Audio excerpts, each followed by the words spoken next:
Good morning, everybody. Day 65 of my recovery journey. Feeling good this morning. I felt dead bouncy this morning when I was on the way to the gym. I felt like a weight's been lifted off my shoulders, kind of thing. So yeah, I feel like really energetic this morning. It's all the sleeps I've been having, I think. But yeah, did my prayer, meditation, reading. I started doing the Lord's Prayer now. It's a bit funny, really, because I used to do the Lord's Prayer in assembly in junior school, so it is mad how I've reverted back to doing the Lord's Prayer. Who'd have thought that?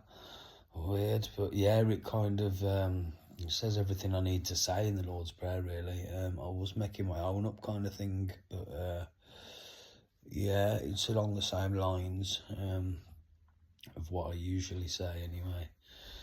But yeah, reflecting on the reading, responsibility, yeah, it can feel like a bit of not a chore, but it can feel quite overwhelming to have all these things to do. And you know, we have positive and negatives throughout the day. But like it said in the reading, you have to kind of embrace the negatives as well.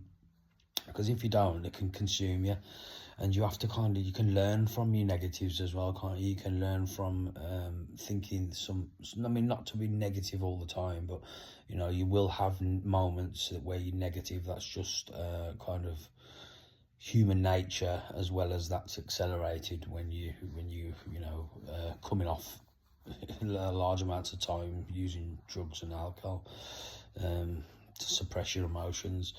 So yeah, I'm kind of embracing and just learning from kind of my negative thoughts and trying to rationalize them a bit more, and kind of embracing the positives a lot more as well, because you know it's very easy to try to bypass the positives, you know. So I'm definitely focusing on them a lot more. Yeah, a lot of responsibility and embracing responsibility as well, because you know, I was kind of putting my responsibilities on the back burner before, and you know, I was responsible for nothing. You know, I wasn't being a responsible adult, a responsible father, a responsible son, a responsible friend, and so on. So yeah, it's kind of good that I am being a responsible person now. So yeah, some days you don't feel like doing anything, but that's what you have to do, things that you don't necessarily want to do.